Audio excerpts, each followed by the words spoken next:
1993's Tombstone has experienced something of a renaissance of late, allowing it to be appreciated not only as a classic of the 90s, but one of the Western genre's true gems. That resurgence in popularity can be attributed in part to timeless performances by both Kurt Russell and Val Kilmer as Wyatt Earp and Doc Holliday, respectively. Kilmer deserves special credit, delivering one of his most enchanting and quotable characters. Earp and Holliday naturally become Tombstone's main protagonists, leading from the front with charisma and intrigue. But in a Wild West town full of gambling and other vices, that dynamic duo are far from heroes. And yet, curiously, Tombstone does follow two heroic characters from the very beginning, albeit not necessarily the two most would expect. Wyatt Earp and Doc Holliday are not Tombstone's heroes.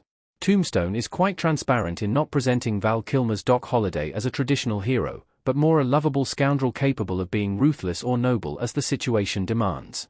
Compared to Holliday, Wyatt Earp automatically finds himself positioned as the closest thing Tombstone has to a Hollywood hero, but dig deeper and Earp is really just another brand of anti-hero. For the majority of Tombstone, Wyatt Earp is squarely focused upon making money, barely hiding his intention to squeeze every last drop of silver out of Tombstone and get filthy rich. In pursuit of that aim, Earp overlooks a host of crimes and misdeeds happening directly in front of him. When he finally does snap and hunt down the cowboys, he does so in a blind rage of revenge, not a quest for justice. Outside of his professional endeavors, Wyatt Earp doesn't so much cheat on his wife as ignore her existence entirely, and while Tombstone uses Matty's addiction to laudanum as an excuse for Wyatt's wandering eye, it really just makes the entire affair even more distasteful. Even Wyatt's brothers seem to recognize his flexible morality too, accusing the ex-lawman of being able to talk himself into anything. Tombstone is, at its heart, the story of an ex-hero who believes the world owes him a little me time. Tombstone's true heroes, Virgil and Morgan Earp.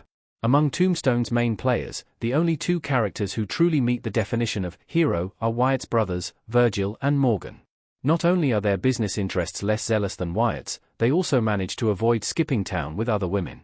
It's Sam Elliott's Virgil who first begins to show unease at the idea of exploiting Tombstone while ignoring the plight of its people, and he's the brother whose heart is first swayed to actually do something about it. Morgan Earp quickly takes a position by his side.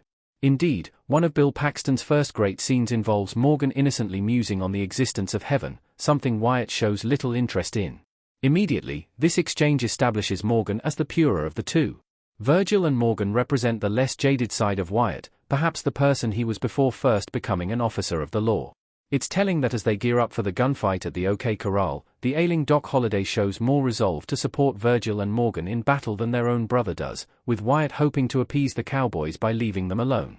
Even Doc seems to acknowledge who the story's real heroes are here. Of course, it's pivotal to the story that Wyatt Earp's two brothers are Tombstone's only true heroes. When Morgan gets killed and Virgil is injured, Wyatt is forced to endure the injustice of his siblings. Despite only wanting to do right by the people of Tombstone, Virg and Morg pay for their righteousness. This is the tipping point for Wyatt to, after getting revenge, finally pursue the life he really wants with the woman he really wants. A real hero might have been inspired to resume being a full-time peacekeeper instead.